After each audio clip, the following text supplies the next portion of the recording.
하겠습니다. 시편 8편 1절부터 9절까지 말씀 한 절씩 교독하시고 마지막 절은 다 같이 읽도록 하시겠습니다. 시편 8편 1절부터 9절까지 말씀입니다. 여호와 우리 주여, 주의 이름이 온 땅에 어찌 그리 아름다운지요. 주의 영광이 하늘을 덮었나이다.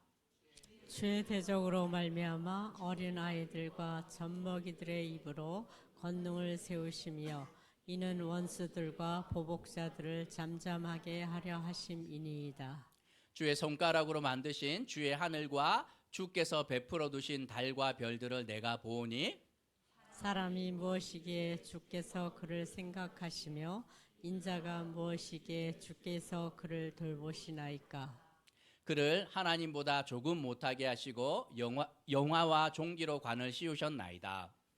주의 손으로 만드신 것을 다스리게 하시고 만물을 그의 발 아래 두셨으니 곧 모든 소와 양과 들짐승이며 공중의 새와 바다의 물고기와 바닷길에 다니는 것이니이다. 함께 읽겠습니다. 여호와 우리 주여, 주의 이름이 온 땅에 어찌 그리 아름다운지요. 아멘. 김낙준 목사님 이제 설교해 주실 텐데, 김낙준 목사님은 이제 희성교회가 개척했을 때 미조직 교회입니다. 그러면 교단에서 당회장을 배정해 주시는데, 이제 저희 희성교회 당회장 목사님이셨는데, 희성교회 출신들은 이제 당회장님 얼굴을 여기서 봅니다. 그죠? 그리고 교회가 합치게 될 때 사실은 가장 이제 지혜로운 조언을 해주셨던 분이 김낙춘 목사님이셨습니다. 노회장 역임하셨고 또 시찰장 경임하시면서 참 이렇게 그 목사님이지만 가까이 가면 실망하는 분들이 좀 종종 계신데, 김 목사님은 가까이 갈수록 참 이렇게 존경하게 되는 목사님 중에 한 분이셨습니다. 그리고 강동구에 있는 그 배제중학교, 배제고등학교에 있는데 거기서 이제 빛소금 교회를 30 몇 년입니까, 목사님? 34년, 그렇죠? 놀랍습니다. 이제 거기서 이렇게 사역을 하셨고 얼마 전에 이제 은퇴하셔서 이제 여유가 생겨서 모시게 되었는데, 말씀을 통해 귀한 은혜 나누는 시간 되었으면 좋겠습니다.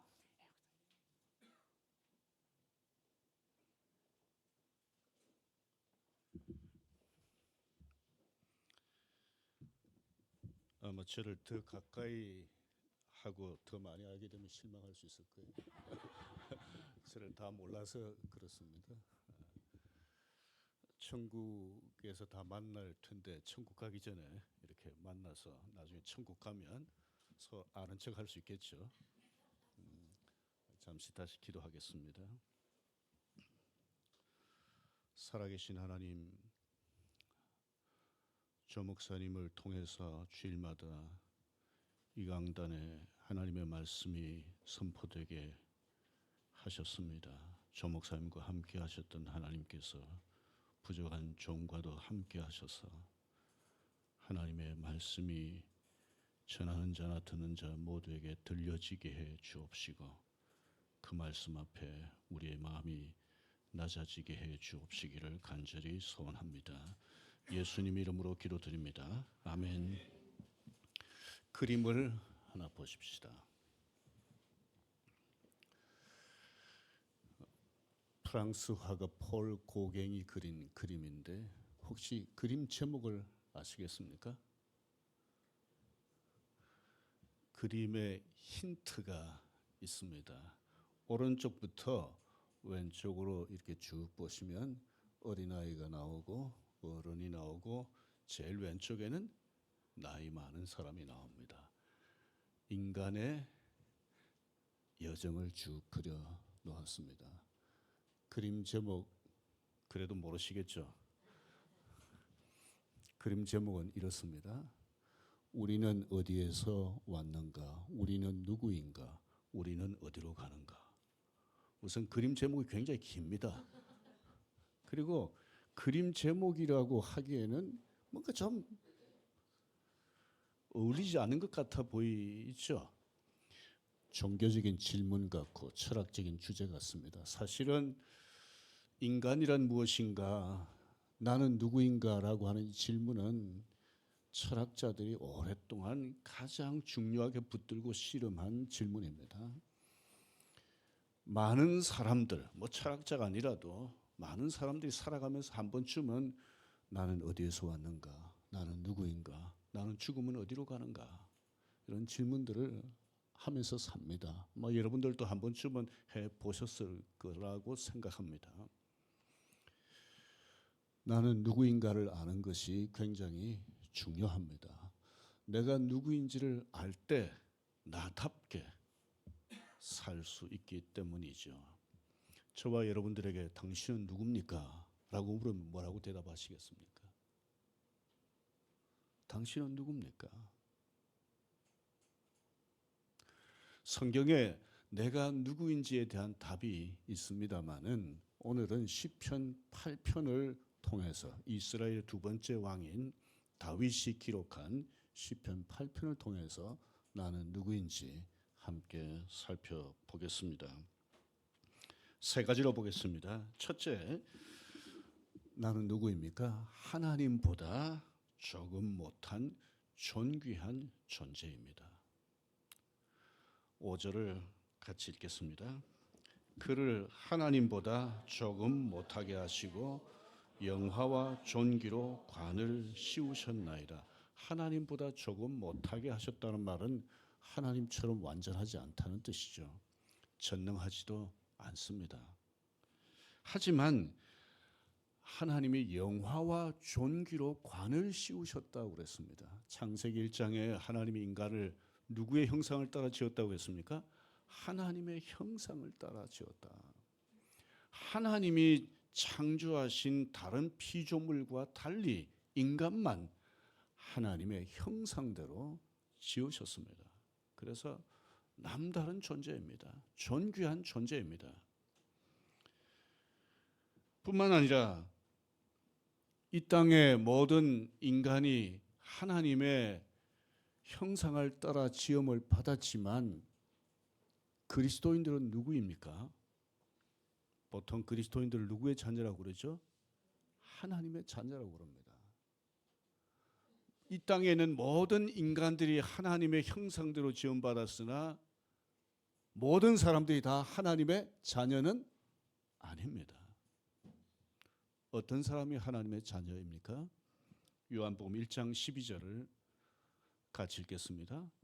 영접하는 자, 곧 그 이름을 믿는 자들에게는 하나님의 자녀가 되는 권세를 주셨으니, 아까 이장로님 기도하시면서 예수 그리스도의 보혈로 죄 용서함 받고 자유함을 얻었다, 구원을 얻었다 기도하셨는데, 영접하는 사람, 예수님의 이름을 믿는 사람은 누구라고요? 하나님의 자녀가 되는 특권을 얻었다.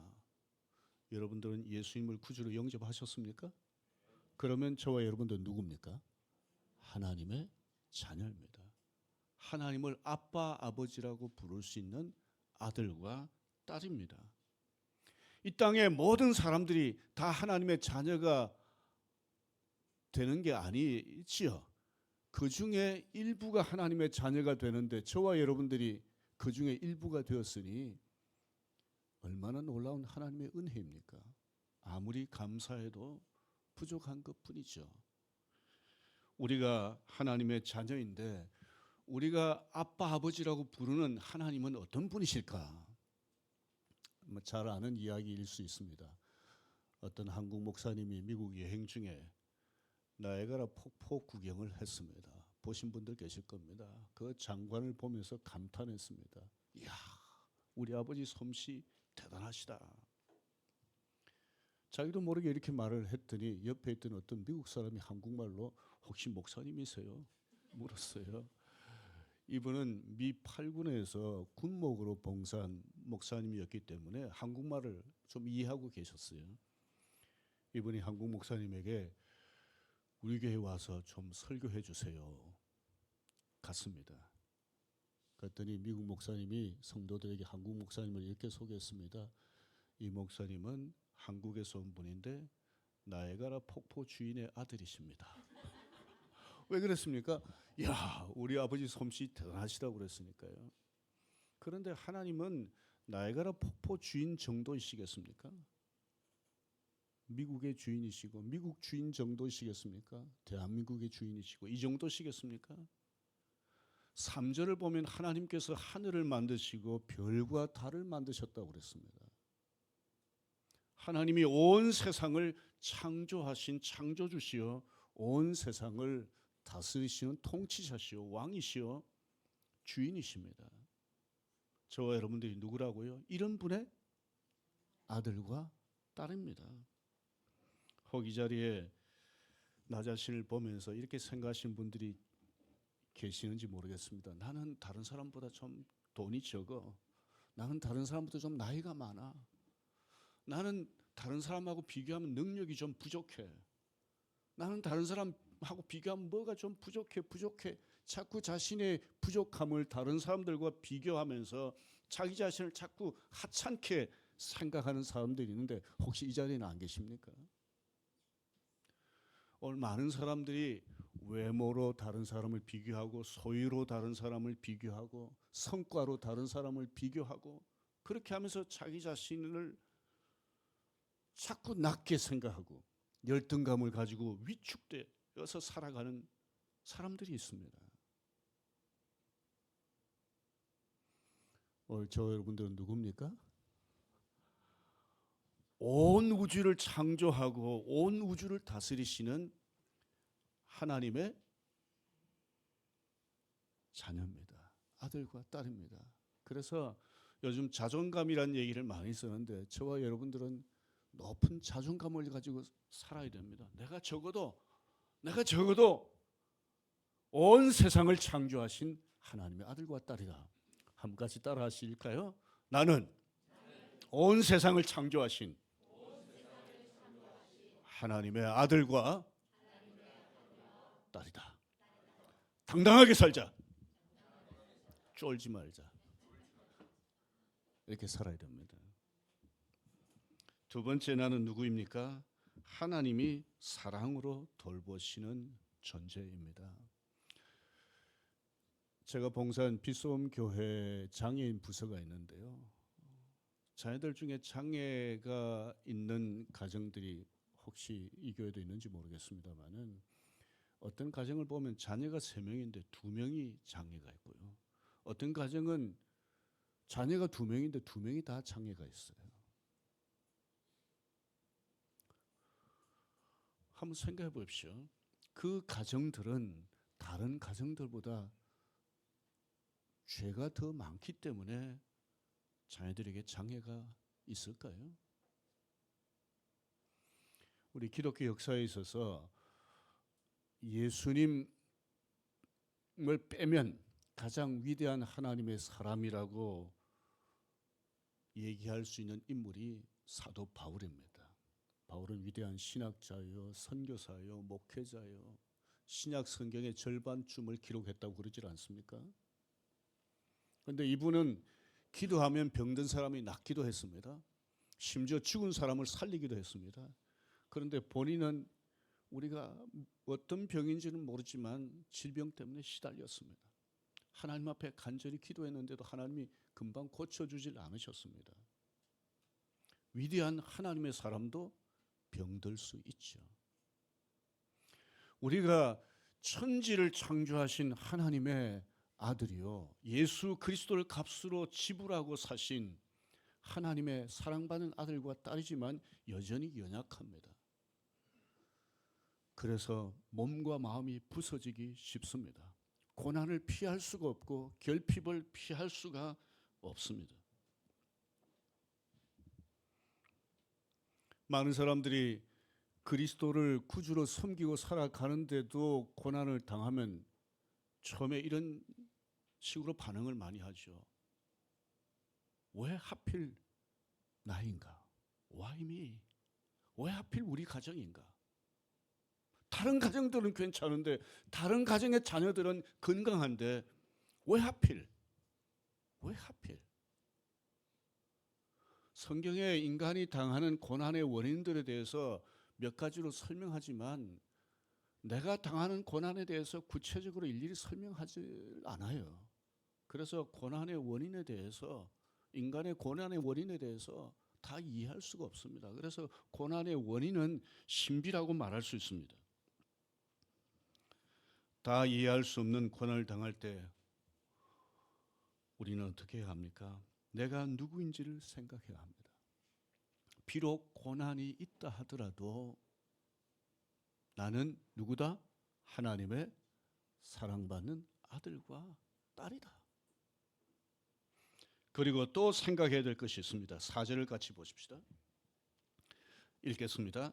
사람이 무엇이기에 주께서 그를 생각하시며 인자가 무엇이기에 주께서 그를 돌보시나이까. 하나님이 생각하시고 돌보신다고 그랬습니다. 아내가 죽고 외아들과 함께 사는 부자 아버지가 있었습니다. 이분은 유명 화가들의 그림을 많이 수집을 했어요. 피카소, 렘브란트, 고호, 모네 같은 유명 화가들의 작품들을 자기 집에 많이 모아놓고 그것을 보면서 아들과 함께 나름대로 외로움을 이기며 행복하게 살아가고 있었습니다. 그 나라에 전쟁이 나서 아들이 전쟁터에 나가게 됐습니다. 얼마 뒤에 아들이 사망했다는 통지를 받았습니다. 아버지의 마음이 무너지는 것 같지 않았겠습니까? 외아들밖에 없었는데. 그의 크리스마스에 누가 문을 두드렸어요. 보니까 군복을 입은 사람이 뭘 하나 들고 찾아왔습니다. 선생님의 아들이 전장에서 한 병사를 구하다가 죽었는데 선생님의 아들이 구한 병사가 바로 저입니다. 그러면서 자기가 손에 들고 있던 걸 그 아버지에게 건네주었어요. 아버지가 펴보니까 자기 아들의 초상화였어요. 누가 그렸는가 하면 아들이 자기 목숨을 바쳐서 구한 바로 그 병사가 그린 초상화였어요. 아버지는 자기 집에 있는 세계 유명 화가들의 그림보다도 자기 아들의 초상화를 자기 집에서 가장 잘 보이는 곳에 걸어두고 그걸 보면서 하루하루 지났습니다. 그러다가 이 아버지가 죽음을 맞이하게 됐는데 죽기 전에 유언을 했습니다. 이 내가 가지고 있는 모든 그림들을 경매에 붙이시오.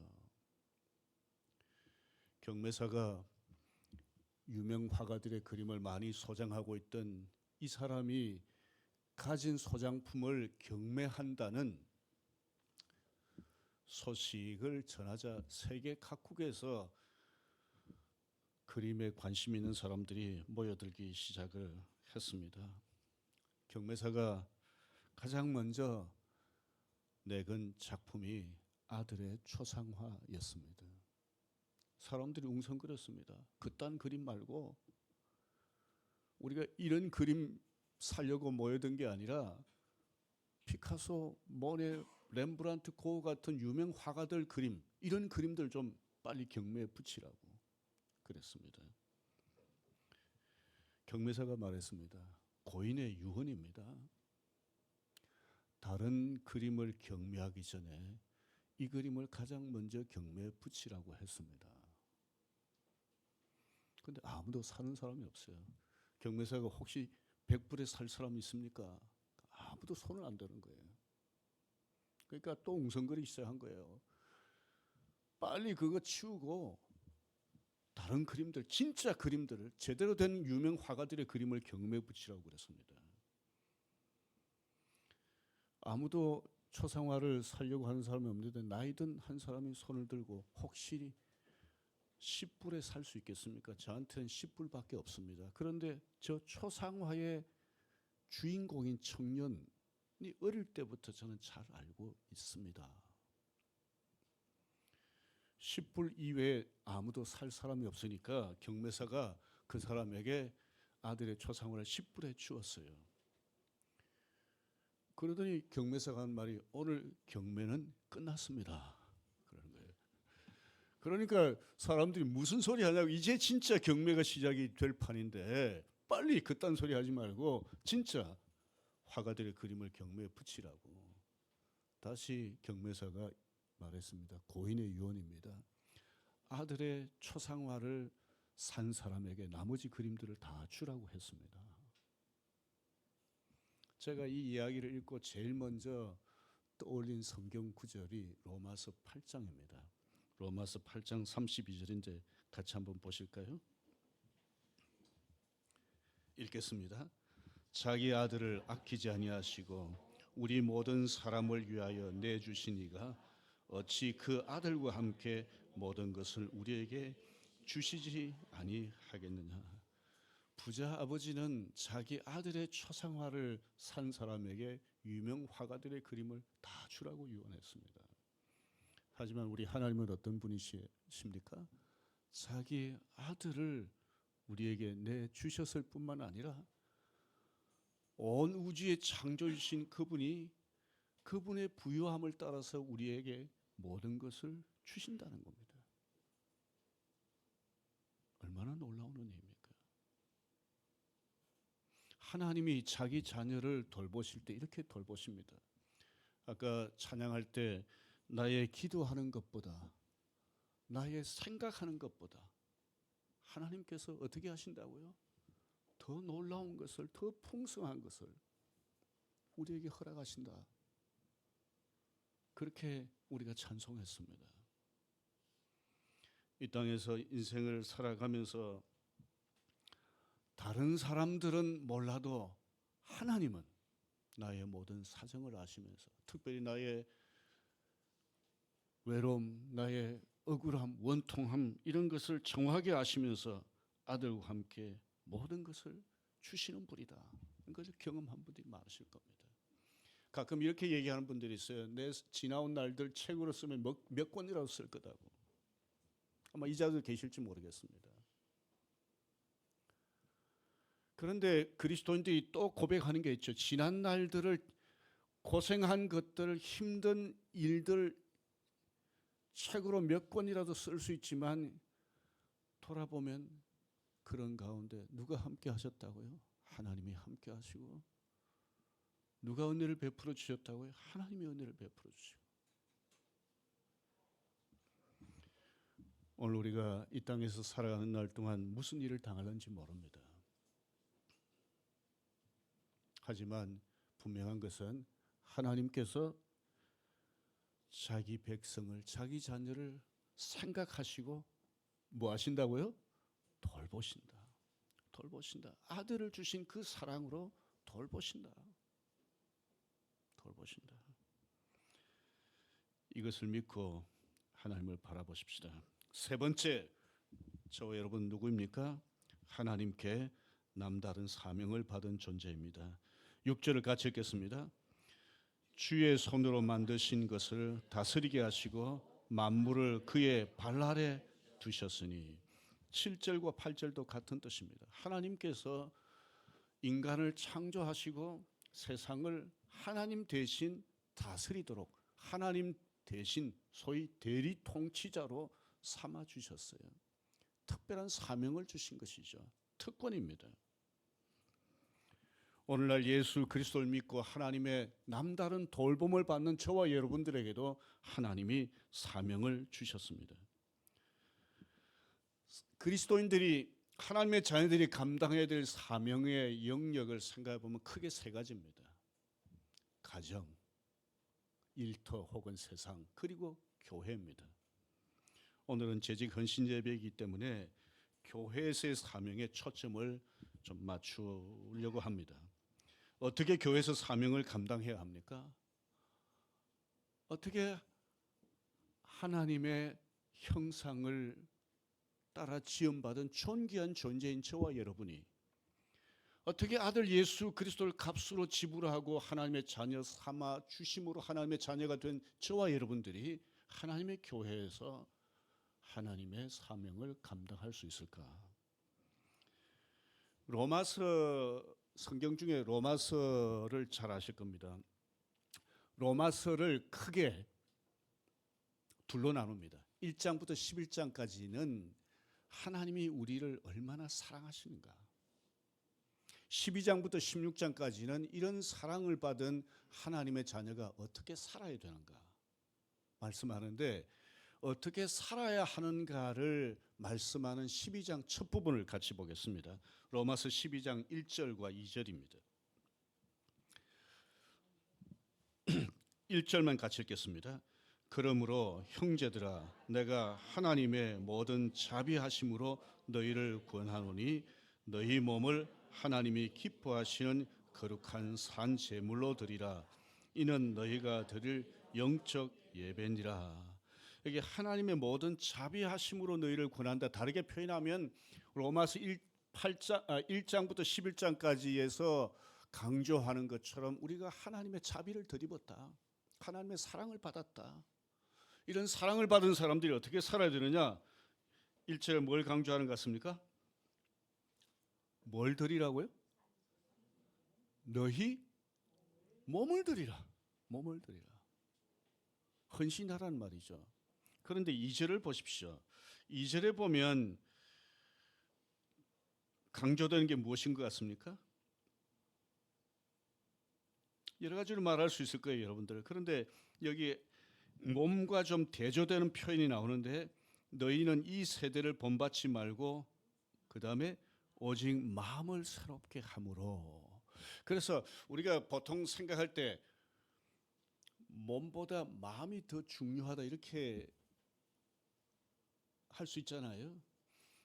다윗을 사무엘이 찾아갔습니다. 이스라엘 두 번째 왕 삼으려고 갔을 때 하신 그 한 말이 그 유명하잖아요. 여호와는 뭘 보신다고요? 중심을 본다. 사람의 마음을 본다. 마음은 아무리 강조해도 지나치잖아요. 근데 여기 보면 순서가 재미있어요. 먼저 마음을 강조한 게 아니고 먼저 뭘 강조했습니까?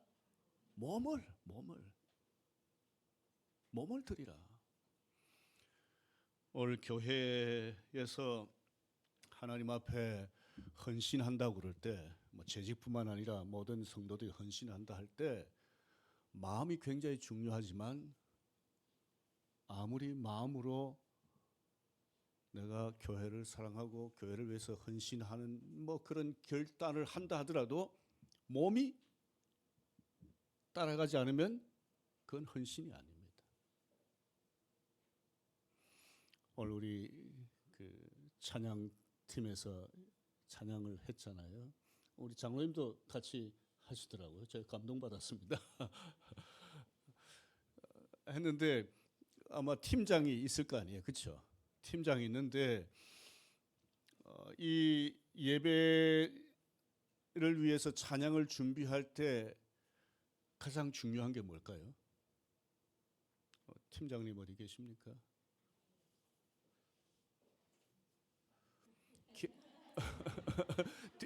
개인적으로 이 팀을 운영해 나갈 때 가장 중요한 게 뭐라고 생각하세요?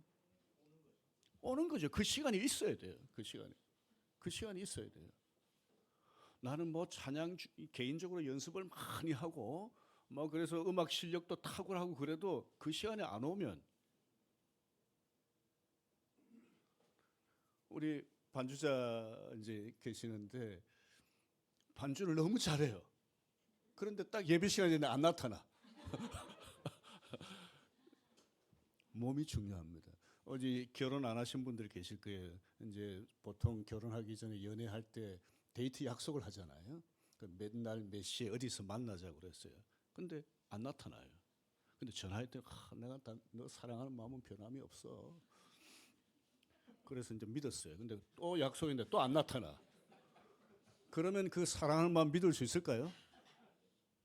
그건 못 믿습니다. 주일학교 교사들 오늘 올라가셨는데, 주일학교 교사들에게 제일 중요한 게 뭘까요? 뭐 공과 공부도 열심히 준비하고 다른 것도 다 해야 되는데 딱 그 시간에 나타나는 거예요. 여러분 조 목사님 좋아하시죠? 근데 조 목사님 예배 시간 되는데 안 나타나.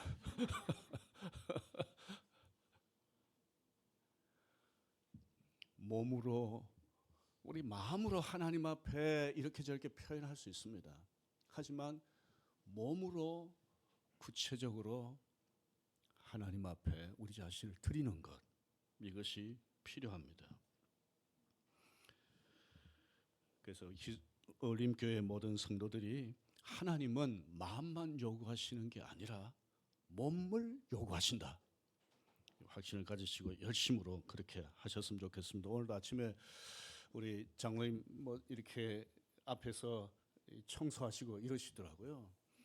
그런데 이렇게 청소하시는데 아무도 청소 안 하고 앞에 지저분하게 돼 있으면 교회 예배 드리러 오시는 분들 마음이 좀 그렇지 않겠어요?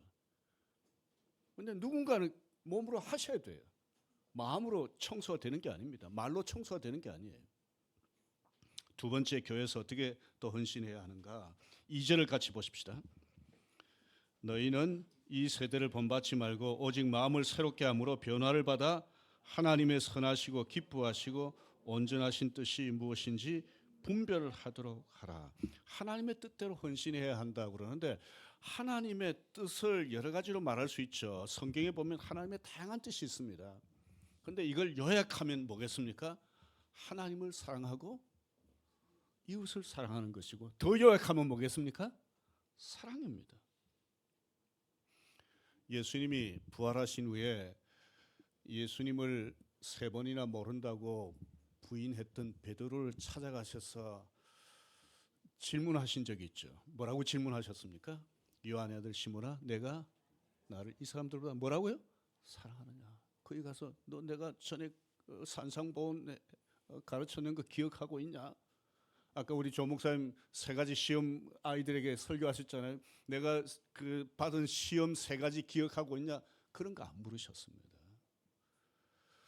베드로가 예수님을 3번이나 부인하고 제자로서 실패한 게 뭘까? 이유가 뭘까? 성경 구절을 잘 몰랐기 때문이라기보다는 예수님에 대한 사랑이 부족했기 때문인 거죠. 그래서 내가 주를 사랑하는 줄 주께서 아시나이다 그러니까 예수님 뭐라고 말씀하셨습니까? 내 양을 먹이라. 봉사라는 거죠. 헌신하라는 거죠. 그래서 두 번째 강조하고 싶은 것은 헌신할 때 어떻게 해야 되느냐? 온몸으로 하되 사랑으로 해야 합니다. 사랑으로 해야 합니다. 고린도전서 13장에 보면 산을 옮길 만한 믿음이 있고 자기 몸을 불사르게 내어줄지라도 사랑이 없으면 아무것도 아니다. 그래서 여러분들이 무슨 봉사를 하시든지 사랑으로 하셔야 됩니다. 교사로 섬기든 소그룹 리더로 섬기든 찬양팀으로 섬기든 부엌 봉사를 하든 사랑으로 하셔야 됩니다. 그렇다고 오해는 하지 마십시오. 무조건 사랑으로 하면 된다. 오늘 아마 식사 같이 하시죠. 나 사랑으로 하니까 간장 1숟가락 넣어야 될 건데 막 10숟가락 막 이렇게 집어넣고, 우리가 최선을 다해서 우리가 할 수 있는 것은 해야 되지만 거기에 사랑이 빠지면 아무것도 아니다. 이렇게 생각하시고 사랑으로 헌신하시기를 바랍니다. 세 번째, 또 교회에서 어떻게 헌신해야 하는가? 로마서 12장 1절과 2절을 이어서 보면 3절부터 8절까지 교회 다양한 은사를 받은 때로 봉사라는 이런 말씀들이 나와요. 교회 안에 다양한 봉사 영역이 있지 않겠습니까? 그 봉사의 영역이 있는데 보통 교회에서 은사대로 섬기자 그러면서 고민을 하게 되죠. 그러면 나의 은사가 뭘까? 나의 은사가 뭘까? 보통 은사를 확인하는 방법을 한 3가지 가지고 확인을 해요. 첫째는 편하다. 내가 하면 편하다. 우리 반주 하시는 거 편하죠. 또 두 번째, 다른 사람이 인정해 준다. 인정하시죠. 열매가 있다. 세 번째, 열매가 있다. 다른 사람들이 박수 쳐주고 그렇잖아요. 예배 전체에 우리 하나님 앞에 아름답게 찬양할 수 있으니까요. 그런데 이것 말고 한 가지 더 있습니다. 내 눈에 잘 띈다. 무슨 말인가 하면 아까 우리 장로님 청소하셨잖아요. 그런데 뭐 교회에서 청소 담당이라고 정해놓으셨습니까? 아니죠. 근데 왜 하셨습니까? 청소 담당도 아니신데 왜 하셨습니까? 근데 오다 보니 그게 눈에 띄잖아요. 뜨이니까 아 저거 내가 해야 되겠다. 근데 장로님 아까 찬양팀이 왜 또 쓰셨어요? 한 사람쯤 더 있으면 좋겠다. 왜 쓰신 거예요? 혹 제가 오늘 찬양팀을 보면서 아 근데 여자가 아무도 없더라고요. 여성이 아무도 없더라고요. 여성들 가운데 아마 이렇게 생각하시는 분들이 계실지 모르겠어요. 저기 전부 남자들만 있나? 여자는 없나? 그러면 그분은 여기 서시면 돼요. 그냥 관심이 있으면 다른 사람들은 뭐 남자들만 하는데도 별로 관심이 없는데 왜 여성이 없을까? 그런 관심이 생기면 아 저건 내가 하면 되는 거예요. 교회 와서 주일학교 아이들을 보면서 저 주일학교 아이들이 중요한데 교회 다음 세대가 중요한데 그런 생각이 들면 그분은 뭘 하시면 됩니까? 주일학교 하시면 됩니다. 주일학교 하시면 됩니다. 그 비소음 교회에서는 재직해서 뭘 의논을 하다가 누가 발언을 하잖아요. 그 제안을 하잖아요. 그러면 그분에게 잘 시켜요. 왜냐하면 관심이 있으니까 그걸 제안하지 않겠어요. 그래서 여러분들이 교회 안에서 내가 장로로서 권사로서 혹은 집사로서 구체적으로 뭘 할 수 있을까? 나는 뭐 다른 사람보다 뭐 잘하는 게 없어. 나는 피아노도 못 치고 뭐 노래도 잘 못하고 그런 분들 한번 생각해 보세요. 눈에 잘 띄는 게 없을까? 제가 봉사할 때는 우리 성도들하고 얘기하다가 뭐 잘 띄는 게 없고 특별히 은사가 없다고 그러면 그냥 화장실 청소하십시오. 그러면 실제로 하신 분들이 계셨어요. 그건 누구나 할 수 있으니까요. 할 수 있으니까요.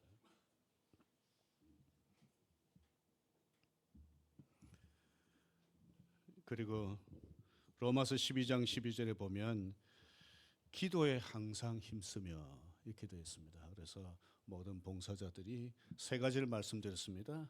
몸으로, 두 번째 사랑으로, 세 번째 은사를 따라서. 눈에 띄는 게 내 은사다. 관심이 가는 게 내 은사다. 그래서 은사를 따라서 열심히 하되 그 위에 기도로. 제가 여기 오늘 설교하러 오면서 여러 가지 뭐 준비를 해야 되겠지만 그 중에 하나가 하나님 나를 도구로 사용해 주십시오. 우리 주일학교 교사들 아마 그런 생각을 많이 할 거예요. 하나님 나를 도구로 사용해 주십시오. 찬양하시는 분들도 그럴 거예요. 하나님 나를 도구로 사용해 주십시오. 하나님 영광 받으시도록. 그래서 사람의 마음을 변화시키시는 분은 누군가? 하나님이시다. 하나님께서 모든 것을 주장하신다 이렇게 믿으시고 기도하시기 위해서 힘을 쓰시기를 바랍니다. 이렇게 봉사하시면 하나님께서 그 수고가 헛되게 하지 않으실 것입니다. 오늘 제가 세 가지 말씀드렸습니다. 나는 누구인가? 첫째, 나는 하나님의 아들과 딸이다. 영광스러운 아들과 딸이다. 존귀한 아들과 딸이다. 두 번째, 나는 하나님이 사랑으로 돌보시는 존재다. 세 번째, 하나님께 남다른 사명을 받은 사람이다. 사명을 받은 존재다. 사명을 어떻게 교회 안에서 감당할 건가 하는 것도 말씀을 드렸습니다. 오늘 이 시간 같이 기도하십시다. 말씀을 생각하면서 하나님 앞에서 내가 누구인지를 생각하며 감사하고 특별히 결심할 거 있으면 결심하십시다. 하나님, 제가 오늘 재직 헌신 예배인데 재직으로서 제가 이렇게 헌신하면서 살겠습니다. 하나님께서 저에게 은혜를 주십시오. 제가 이 사명을 잘 감당할 수 있도록 능력을 더해 주십시오. 지혜를 더해 주십시오. 그래서 울림교회가 하나님 보시기에 더 아름다운 교회가 될 수 있도록 복을 주십시오. 이 시간 한 1, 2분 정도 조 목사님 나오실 때까지 같이 기도하겠습니다. 하나님 아버지 감사합니다. 연약한 영광스러운 자녀로 삼아주시고 하나님이 사랑으로 돌보아 주시는 것을 감사합니다. 자비로우신 아버지 하나님, 특별히 아버지 하나님 받은 사명 잘 감당합니다. 아버지 하나님 주십시오. 오 자비로우신 아버지 하나님, 자비로우신 아버지 하나님.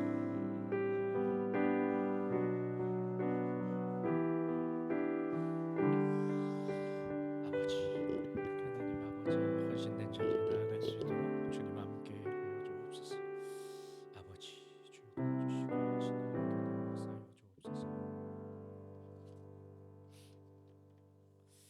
계속해서 좀 기도했으면 좋겠습니다. 주보 이면에 있는 공동 기도문으로 좀 기도했으면 좋겠습니다. 1번, 2번, 3번 우리 제목으로 좀 기도해야 되는데, 이제 모든 영혼들이 하나님의 존귀한 형상을 가지고 있으나 믿음을 고백하는 자들이 하나님의 자녀 아니겠습니까? 한국 교회와 한국 사회와 세계를 위해서 좀 기도해야 될 텐데, 우리의 역할이 참 중요합니다. 하나님께서 사명을 가진 자들로 이 한국에 남아 있는 교회들이 그 귀한 역할 감당할 수 있도록 위해서 기도해 주십시오. 한국 사회에 이제 총선 다가오면서 여러 가지 문제들이 터집니다. 우리 은석 형제 뭐 휴학을 한 해 만에 지금 참 이렇게 고민들이 많은데, 정치적인 이 문제 가운데 휩쓸리지 않고 정말 환자와 의사 사이에 정말 꼭 필요한 결정들이 이루어져야 되는데, 하나님께서 간섭해 주시길 위해서 기도해 주십시오. 그리고 세계가 여전히 혼란스러운 가운데 있는데 주님께서 좀 함께 해 주시도록, 우리가 1번, 2번, 3번 제목, 또 기도가 익숙지 않은 분들은 그냥 기도 제목을 읽으시면 되는데 함께 기도하도록 하겠습니다. 기도합시다. 자비로우신 하나님 아버지, 우리 가운데 은혜를 더하여 주시기를 간절히 기도합니다. 하나님 아버지, 이 시간 한국 교회를 위해서 기도합니다. 절망의 시대를 살아가나 하나님 아버지, 인간의 지혜를 의지하지 않게 하시고 하나님만을 의지하고 하나님의 말씀을 따라 이웃과 세상을 위해 하나님 아버지 골방에서 기도하며 자기의 십자가를 지고 세상에서 빛과 소금으로 하나님 아버지여 썩어서 열매 맺는 미랄로 온전히 살아갈 수 있도록 주님께서 축복하여 주옵소서. 하나님 아버지, 조국 사회를 위해서 기도합니다. 정치, 사회, 경제 할 것 없이 어려운 가운데 있는데 하나님 아버지, 땅을 살아가는 소자들을 기억하시고 필요한 은혜를 공급하여 주시며 하나님 아버지, 위정자들을 기억하셔서 하나님 그들에게 허락된 정치 권력이 올바른 곳에 사용될 수 있도록, 서로 다른 사람들이 함께 살아갈 수 있는 나라가 될 수 있도록 주님께서 지혜를 더하여 주시고 하나님 아버지, 정치가 올바른 자리를 찾아갈 수 있도록 어려운 가운데 있는 한국 사회가 하나님 아버지 상식이 회복되고 하나님 우리 주님께서 피할 바위 되어 주시며 하나님 아버지 사람들의 모든 마음이 죄로부터 돌아설 수 있도록 주님 축복하여 주옵소서. 하나님 아버지, 이 시간 세계를 위해서 기도합니다. 전쟁과 질병, 기후위기 어려운 가운데 하나님 아버지 세상의 창조자 되시고 하나님 역사의 주인 되신 하나님께서 이 땅을 기억하여 주시고 하나님 아버지, 특별히 전쟁이 속히 종식되게 하시며 날이 갈수록 심각해지는 이 위기 가운데 우리 주님께서 하나님 아버지여 함께하여 주시고 도와주시는 은혜가 온전히 나타날 수 있도록 주님 함께하여 주옵소서. 주님 역사하여 주시고 온전히 도와주시는 은혜가 우리 가운데 함께할 수 있도록 주님 도와주십시오. 하나님 함께하여 주십시오. 이 시간 위해서 기도하실 때 공동 기도 제목 4번, 5번, 6번입니다. 4번은 어울린 교회를 위한 제목이고 5번은 교회를 섬기는 자들을 위한 제목이고 6번은 교회에 협력하고 있는 우리 사역자들과 기관들을 위한 제목인데, 함께 위해서 좀 기도해 주십시오. 그냥 우리만 좋고 끝나지 않고 정말 하나님의 존귀한 형상을 가진 자로서 우리가 이렇게 은사를 따라 사랑으로 기도하면서 정말 우리가 좀 받은 사명들을 잘 감당해야 될 텐데, 그렇게 할 수 있도록 우리가 4번, 5번, 6번 제목 보면서 함께 기도하도록 하겠습니다. 기도합시다. 하나님 아버지, 어울림 교회를 위해서 기도합니다. 우리 교회가 하나님 앞에서 복된 교회 되게 하여 주옵소서. 2024년 힘써 하나님을 알아가게 하시고 말씀을 배우고 그 말씀에 순종하며 살아가는 자들 되게 하여 주옵소서. 하나님 아버지여, 정말 이 땅을 살아가며 하나님 아버지여 낙심한 영혼들, 상처받고 지친 영혼들 하나님 아버지여 보내어 주시고 그들을 하나님 아버지여 저희들이 말씀으로 잘 섬기고 하나님 세울 수 있도록 하나님 아버지여 모두가 위로와 하나님 아버지여 은혜를 경험할 수 있는 그런 교회 되게 하여 주옵소서. 하나님 아버지여 쓸모있는 교회, 하나님 아버지여 교회다운 교회로 하나님 성도다움을 회복할 수 있도록 주님 축복하여 주옵소서. 교회를 섬기는 자들을 위해서 하나님 기도합니다. 사역자들과 종직자들, 직분자들과 성도 모두를 기억하여 주셔서 하나님의 후회 없는 부르심을 따라 하나님 아버지의 사랑으로 은사를 따라 기도하며 섬기 느끼게 하여 주셔서 그 하나님 원신 위에 교회가 더욱더 든든해져가는 하나님 놀라운 은혜 우리 가운데 허락하여 주옵소서. 교회에 협력하고 있는 사역자들과 기관들을 위해서 기도합니다. 어려운 시기에 소자들을 돌보는 사역을 주님께서 기억하여 주시고 하나님 아버지 그들에게 필요한 은혜와 하나님 아버지 돕는 손길들 주님께서 놀랍게 역사하시는 것 하나님 아버지 경험할 수 있도록 주님 함께하여 주옵소서.